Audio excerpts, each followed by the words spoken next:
What are we getting ourselves into now? So we're heading straight down into the woods. I've got the hill descent control on, and all I need to do is take my feet away. The car just does a fantastic job of tackling the terrain, and all I'm doing is guiding it in the right direction.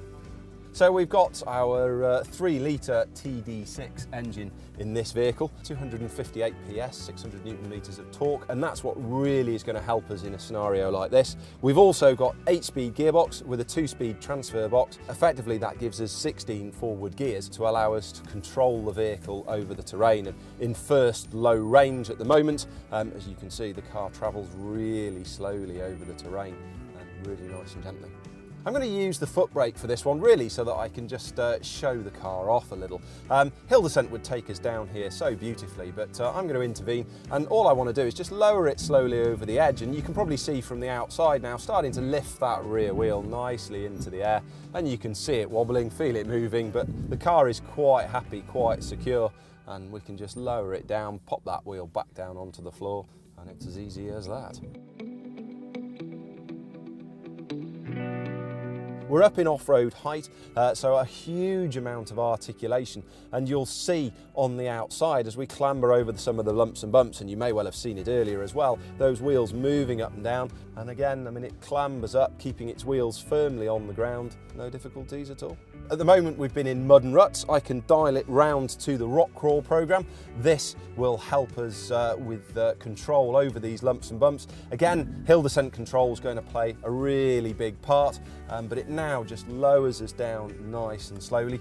Traction control system on the car complements that by monitoring each wheel individually and comparing it to the others. And if it sees a wheel spinning and excessively going fast, then it will use the anti-lock braking system to apply the brakes, slow the wheel down, and that in turn will help to balance the power. So the car is always aiming for 25% power at each wheel as we drive round.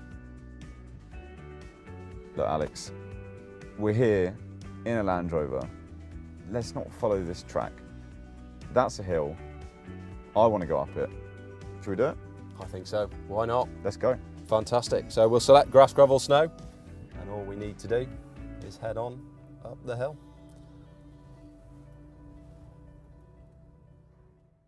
So a little bit of a climb up the steps, so nice and slow approach, and then a gentle application of acceleration just to lift the car up the hill, nice and steady, up it climbs.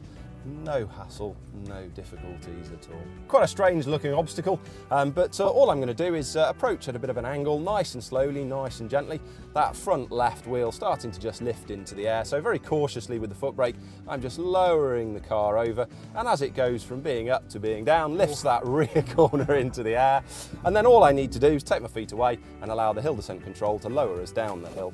No problems at all. But another nice little obstacle here, little bit of wheel spin there as we approach, as it just starts to lift the wheel slightly off the ground. And again, really cautiously, really slowly, just easing the car up the hill. Just a little touch of accelerator, just help it up the top there. And then again, as we descend, my feet are away, hill descent control lowers us nicely down the other side. No difficulties at all. Discovery is going to help us here with a massive 900mm wading depth, so nearly a metre.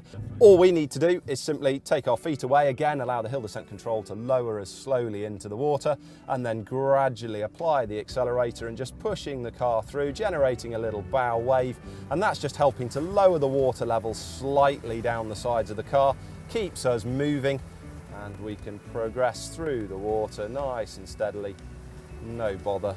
So another little obstacle here, as you can see, car comes in quite happily, no problems at all, and I'm just guiding it along nice and steadily there. So 27 degrees at the moment, so car's taking it in its stride, but it feels quite strange, isn't it? And nice gentle application of the accelerator, lifting that front left wheel up into the air, as I'm sure you can see, and just climbing out as we come towards the top, little scrabble for grip, traction control, responding in a fraction of a second there.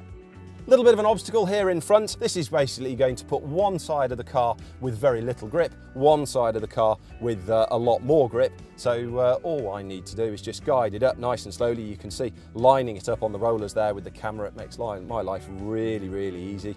And front wheel comes on, no real bother at all. As the back wheel comes on, you can see we experience a little bit of wheel slip as the car tries to work out where the grip is.